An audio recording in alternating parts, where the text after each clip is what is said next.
원소기호 W인 금속이 있습니다. 스웨덴어로 무겁다는 뜻의 텅, 그리고 돌이라는 의미의 스텐이 합쳐진 텅스텐입니다. 텅스텐은 단단할 뿐만 아니라 용융점, 그러니까 녹는 점이 금속 중에서는 제일 높아서 반도체, 2차 전지, 군사, 무기 등을 만드는 데 쓰입니다. 구체적으로 예를 들어보면 항공기 엔진, 탄도미사일부터 시작을 해서 절삭 공구까지 여러 산업 분야에서 대체 불가능한 자원이라고 볼 수 있습니다. 텅스텐이 이렇게 산업의 비타민이자 현대전의 핵심 금속이다 보니까 민감한 두 나라가 있습니다. 바로 중국과 미국인데요. 미국 의회는 NDAA라고 하는 국방 수탁법을 통과시키면서 내년 1월 1일부터 중국산 텅스텐 사용을 금지했습니다. 지금 제가 프린트를 해온 게 바로 그 법 조항인데요. 몇 차례 수정을 거치기는 했지만 2027년 1월 1일부터 미 국방부와 계약하는 모든 방산업체는 중국, 그리고 러시아, 이란처럼 이런 나라에서 채굴, 재련 또는 가공된 텅스텐을 사용할 수 없다. 이런 내용이 담겨 있습니다. 예전에는 재련 과정만 제3국에서 거치면 사용이 허용되기도 했었는데 2027년부터는 마이닝, 그러니까 즉 채굴 단계에서부터 추적을 해서 해당 국가의 원료가 섞여 있으면 납품이 불가능해진 겁니다. 결국 무기체계 핵심 원료부터 얼라인, 그러니까 동맹국이 아닌 나라의 흔적은 완전히 지우겠다. 이런 강력한 의지로 풀이가 됩니다. 왜 이렇게까지 했을까요? 미국이 이런 극단적인 금지 조치를 내린 배경에는 자원 분야에서 중국이 가지고 있는 독점적인 지위가 있습니다. 텅스텐은 주로 중국, 러시아, 북한에서 생산이 되는데 중국이 전 세계 텅스텐 생산량의 약 80% 이상을 차지하고 있습니다. 이번에 불거진 핏돌이 사태에서 보는 것처럼 자원도 무기가 되는 세상에서 핵심 무기체계 공급망이 중국에 좌지우지되는 상황을 맞지 않으려면 탈중국화를 서두를 수밖에 없었던 겁니다. 이런 맥락에서 대안으로 떠오른 게 우리나라 강원도 영월군에 있는 상동 광산입니다. 제가 1박 2일 일정으로 출장을 다녀왔었는데요. 이제 다 왔나 싶으면 끝없이 이어지는 산길을 따라서 쭉 갔더니 그 끝에 광산이 있었습니다. 상동 광산은 1920년대에 일본인들이 문을 열었습니다. 산업화 이전인 1950년대 또 60년대에는 이 광산에서 나는 텅스텐이 우리나라 총 수출의 60%를 차지할 정도로 우리나라 경제에서 차지하는 비중이 높았다고 하더라고요. 차로 좀 다녀보면 마을 입구부터 광산까지 오가는데 10분도 채 걸리지 않을 정도로 작거든요. 남편분은 어떤 거 하셨어요? 광업소 다니고. 그때 약간 살림살이 형편 이런 게 어땠었어요? 이 동네 분위기가? 분위기가 그렇게 좋았지. 다 광업소서 월급을 타니까 광업소 다 다니는 사람들하고 월급을 타니까 살긴 좋았어요. 잘 먹고.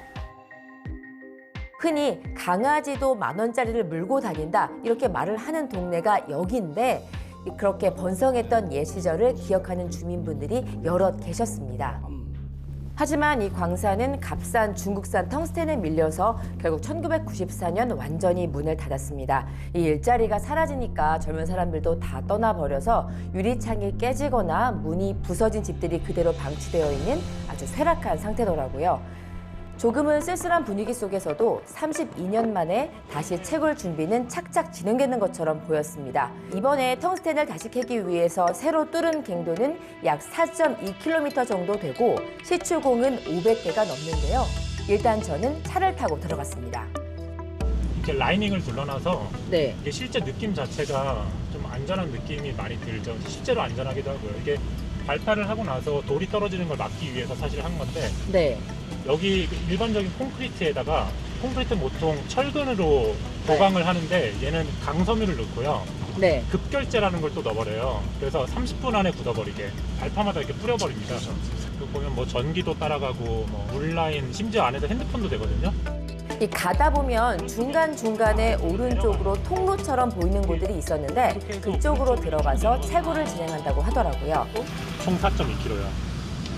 아, 네네. 그래서 지금 쭉 따라오면서 오른쪽으로 이렇게 광채로 접근하는 길들을 이렇게 만들어 놓은 거고요. 그 다음에 다시 나와서 일로 내려가면서부터는 왼쪽으로 광채로 접근하는 길들이 스톱 액세스라고 하는데 네. 이렇게 뚫려 있습니다. 아. 위로 올라가면서도 마찬가지로 아래쪽으로 이렇게 뚫려서 갈 거고요.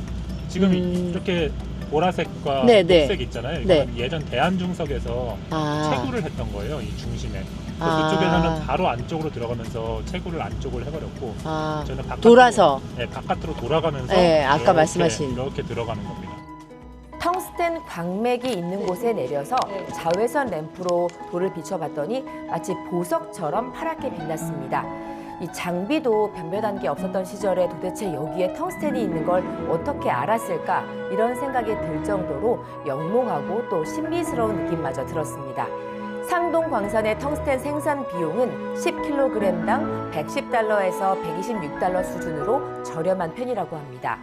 이 상동 광산에는 텅스텐이 총 5천만 톤 정도 매장이 돼 있는 것으로 추산이 됩니다.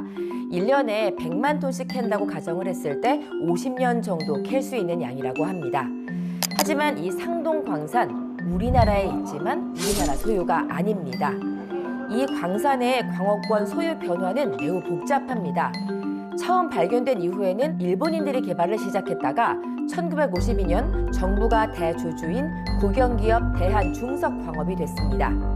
이 영월 알몬티 사무실 복도에 보면 포스코 창업자인 고 박태준 회장이 광산 앞에서 직원들이랑 찍은 사진을 걸어놨더라고요. 당시 이 광산에서 벌어들인 달러가 지금의 포스코, 옛 포항제철을 세우는 종잣돈이 됐다고 합니다.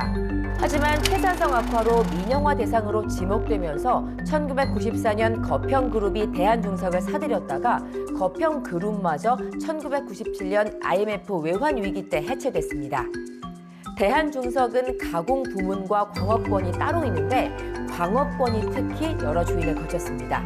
2006년경에는 캐나다 광산 전문기업인 울프마이닝이 이 광산의 광업권을 확보하면서 재개발 시동을 걸었고요. 그러다가 2015년에 캐나다의 알몬티 인더스트리가 이 울프마이닝을 인수하면서 상동 광산의 최종 주인이 됐습니다. 그런데 이제는 이 알몬티라는 회사가 캐나다 기업이 아니라고 합니다.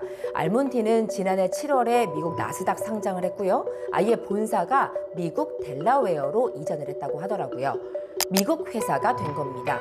우리 땅에 있는 자원인데 소유권이 외국 기업에 있다는 사실에 그럼 결국 남 좋은 일만 시키는 거 아니냐. 하지만 텅스텐 같은 전략 자원은 어디서 생산되는지가 국가 안보부터 경제까지 미치는 실익이 크다고 합니다. 우리가 누릴 수 있는 가장 큰 혜택은 공급망 안정입니다. 저희 생산 계획은 연내 상반기 중에 먼저 원석이 약 연 64만 톤 채광이 될 예정입니다. 65%의 정광으로 연 2,300톤의 정광을 생산을 할 거고요. 그다음에 그 1, 2년 안에 2차 생산이 시작되면 연 120만 톤을 채광을 하고요. 그러면은 추가로 2,100톤의 정광을 생산을 할 수 있습니다. 그러면 상동광산에서 나오는 정광의 총량은 연 4,500톤이 되게 됩니다. 이 중에 약 2,100톤 정도가 미국으로 나가게 됩니다. 그건 저희가 사전에 맺어놓은 계약 때문에 나가게 되는 거고요. 그걸 제외한 나머지들은 한국의 산화텅스텐 공장으로 공급이 될 거고요. 거기서 나온 산화텅스텐이 국내 공급 양으로 사용될 예정입니다.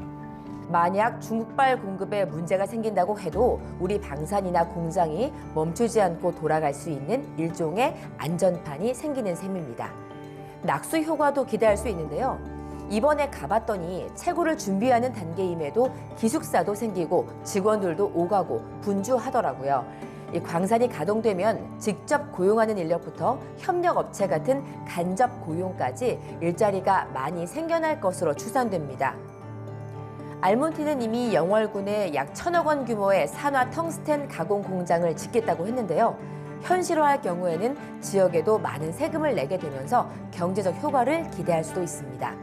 이 소유권을 되찾아오는 게 현실적으로 어렵다면 최선을 다해서 경제적인 활용 방법을 찾아야 되는 게 아닐까요?